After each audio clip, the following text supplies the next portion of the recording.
दिन बीतते गए और विवेक और काव्या की जिंदगी पूरी तरह बदल चुकी थी। दिन में इंसानों का बाजार और रात में भूतों का बाजार, दोनों ही जगह विवेक के जादुई आमों की भारी मांग थी। अब उनके घर में टूटी हांडी की जगह चांदी के बर्तन आ चुके थे और वे एक आलीशान घर में रहने लगे थे। हर रात भूतों के बाजार से विवेक को चमचमाते सोने के सिक्के मिलते थे, जिन्हें वो तिजोरी में संभाल कर रखता था। काव्या, देखो, आज मायावी जंगल के राजा भीत ने हमारे आम खुश होकर खाए और बदले में ये असली सोने के सिक्के दिए। रक्तमुखी देवी की कृपा से अब हमें कभी भूखे पेट नहीं सोना पड़ेगा। हाँ जी, देवी रक्तमुखी हमारे लिए भगवान रूप बनकर आईं। लेकिन जानते हैं, जब से हमारे पास ये समृद्धि आई है, मुझे अपने आसपास किसी के साए का एहसास होता है, जैसे कोई हम पर नजर रख रहा हो। अरे काव्या, तुम बेकार ही डरती हो। हमारे बगीचे की रखवाली खुद रक्तमुखी देवी करती हैं। भला कौन हमारा बाल भी बांका कर पाएगा। विवेक इस बात से बिल्कुल बेखबर था कि खतरे की घंटी उनके दरवाजे पर दस्तक दे चुकी थी। पड़ोसी जश और तनीषा अपनी हार भूले नहीं थे। वे दोनों अपनी बेइज्जती का बदला लेने के लिए इस बार अपने साथ एक बेहद शातिर और लालची तांत्रिक मंगलगिरी को लेकर आए थे।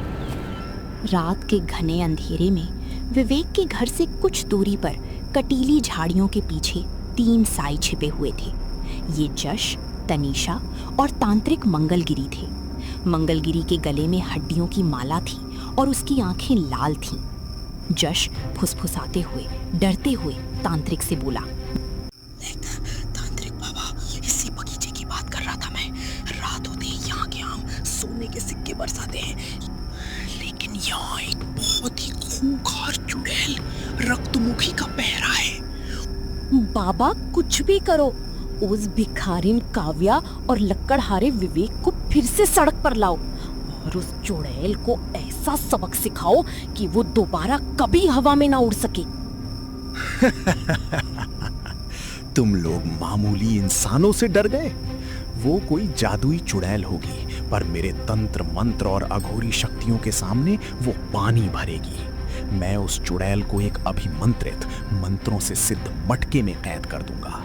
एक बार चुड़ैल कैद हो गई तो ये जादुई बगीचा और भूतों के सोने के सिक्के सब हमारे होंगे। अगली रात जैसे ही विवेक और काव्या भूतों के जंगल में आम बेचने के लिए निकले, तांत्रिक मंगलगिरी ने बगीचे की चारों तरफ लाल सिंदूर छिड़क कर एक तांत्रिक घेरा बना दिया।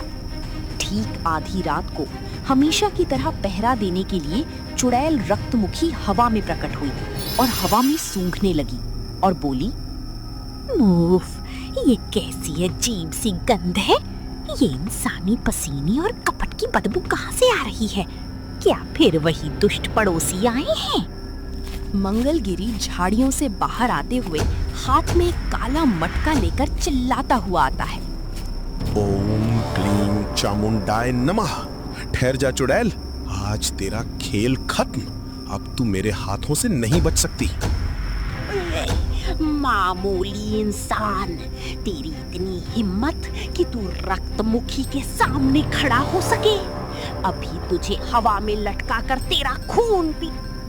रक्तमुखी जैसे ही तांत्रिक पर झपटती है, मंगलगिरी हवा में एक जादुई राख फेंकता है। वो राख रक्तमुखी के चेहरे पर गिरती है और उसकी जादुई शक्तियां कुछ समय के लिए चली जाती हैं और वो दर्द से चिल्लाने लगती है। ये क्या डाल दिया तूने मेरे ऊपर? मेरी शक्तियां कहाँ चली गईं और ये मुझे क्या हो रहा है? अमकी चमकी पाताल की शक्ति इस मटके में समा जा रक्तमुखी। एक तेज रोशनी चमकती है और रक्तमुखी चीखते हुए हवा में खींचने लगती है। वो खुद को बचाने की बहुत कोशिश करती है, लेकिन तांत्रिक के मंत्रों के जाल में फंसकर वो सीधे उस काले मटके के अंदर बंद हो जाती है। मंगलगिरी तुरंत मटके पर एक लाल कपड़ा बांधकर उसे जादुई धागे से सील कर देता है। जश और तनीषा खुश होकर तांत्रिक से बोलते हैं, वाह बाबा वाह, आपने तो कमाल कर दिया। अब चुड़ैल का खेल खत्म। अगली सुबह जब विवेक और काव्या सोकर उठे तो आंगन का नजारा देखकर उनके होश उड़ गए। जो आम के पेड़ कल तक हरे भरे और सोने जैसे आमों से लदे थे, वे आज पूरी तरह सूख चुके थे। उनकी पत्तियां काली पड़कर गिर चुकी थीं और पेड़ ठूंठ बन गए थे। विवेक घबराकर बोलता है, ये क्या हो गया काव्या? हमारे जादुई पेड़ रातों रात कैसे सूख गए? जी, मुझे लगता है रक्तमुखी देवी पर कोई बड़ी विपत्ति आई है। जब तक वो सुरक्षित थीं, हमारे पेड़ों को कोई छू भी नहीं सकता था। चलिए तुरंत जंगल में उसी पुराने पेड़ के पास चलते हैं।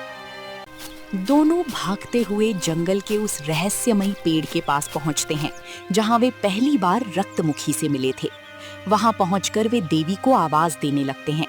तभी पेड़ की एक बूढ़ी बोलती हुई डाली से एक धीमी आवाज गूंजती है, ओ भोले इंसानों, तुम्हारी रक्षक रक्तमुखी मुसीबत में है। पड़ोस के दुष्टों ने एक तांत्रिक के साथ मिलकर उसे एक काले मटके में कैद कर लिया है और उसे शमशान घाट के पीछे एक पुरानी गुफा में छिपा रखा है। अगर आज सूर्यास्त से पहले तुमने उसे आजाद नहीं कराया तो तांत्रिक उसकी सारी शक्तियां सोख लेगा और रक्तमुखी हमेशा के लिए भस्म हो जाएगी। नहीं, जिन्होंने हमारी लाचारी में मदद की, हम उन्हें इस तरह मरने नहीं दे सकते।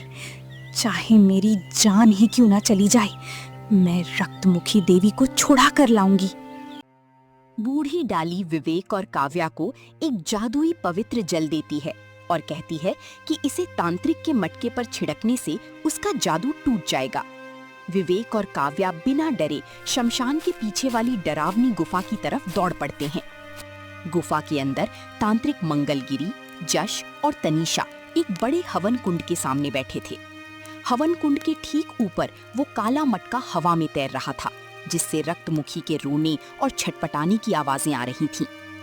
बस कुछ ही देर और, जैसे ही सूरज डूबेगा, इस चुड़ैल की सारी जादुई शक्ति इस मटके से निकलकर मेरे हाथ की अंगूठी में आ जाएगी।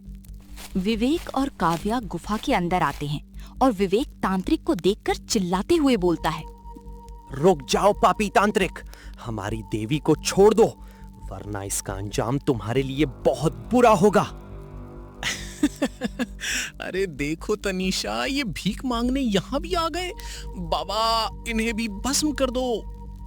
तांत्रिक जैसे ही विवेक पर वार करने के लिए हाथ उठाता है, काव्या अपनी बुद्धिमानी का इस्तेमाल करती है। वो गुफा के कोने में रखे मिर्च के पाउडर के डिब्बे को उठाकर तेजी से तांत्रिक और जश तनीषा की आंखों की तरफ फेंक देती है। मंगलगिरी और जश आंखें मींचते हुए चिल्लाते हैं, मेरी आंखें, मुझे कुछ दिखाई नहीं दे रहा। तनीषा, पकड़ो इन्हें।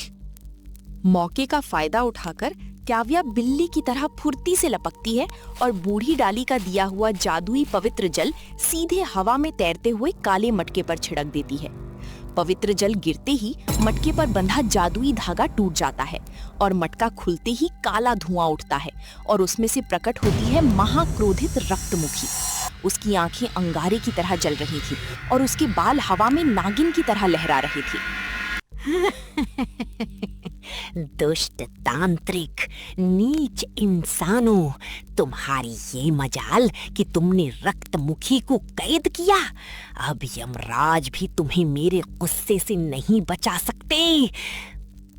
मुझे माफ कर दो देवी, मुझसे बहुत बड़ी भूल हो गई। कोई माफी नहीं मिलेगी तुझे, दुष्ट तांत्रिक। रक्तमुखी हवा में हाथ घुमाती है और तांत्रिक मंगलगिरी की सारी तांत्रिक विद्या खींचकर उसे एक चूहा बना देती है। चूहा बनते ही वो गुफा के बाहर की ओर भाग जाता है।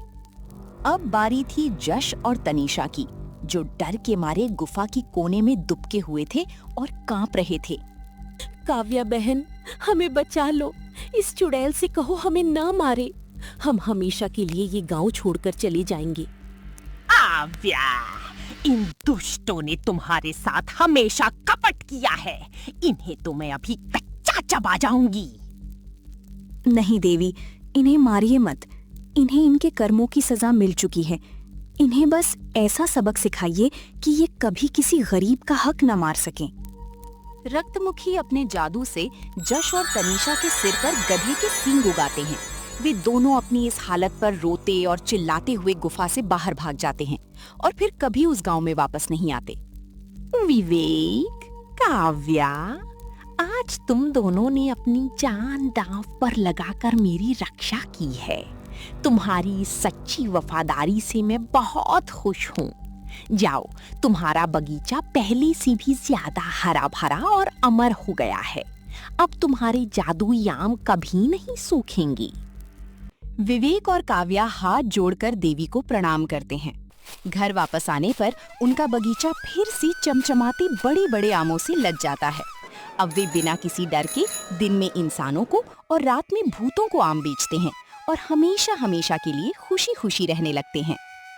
तो मेरे प्यारे दोस्तों, कैसी लगी आपको जादुई आम और चुड़ैल रक्तमुखी के भाग 2 की ये धमाकेदार कहानी?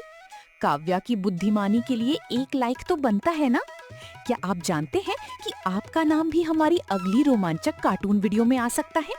आज के स्पेशल लकी ड्रॉ में चुने गए हमारे प्यारे दर्शकों के नाम हैं रोहन, अंजलि, विकास, पूजा, कबीर, अमित, ज्योति, सागर, सुनिधि, दिव्या, आकाश और सायरा। आप सभी को हमारी तरफ से बहुत बहुत बधाई। अगर आप भी चाहते हैं कि आपका नाम और आपका एक प्यारा सा कमेंट हमारी अगली एनिमेटेड वीडियो में पूरी दुनिया के सामने दिखाया जाए, तो अभी के अभी हमारे चैनल को सब्सक्राइब कीजिए, इस वीडियो को दिल से लाइक कीजिए और नीचे कमेंट बॉक्स में अपना नाम और एक सुंदर सा कमेंट लिख दीजिए।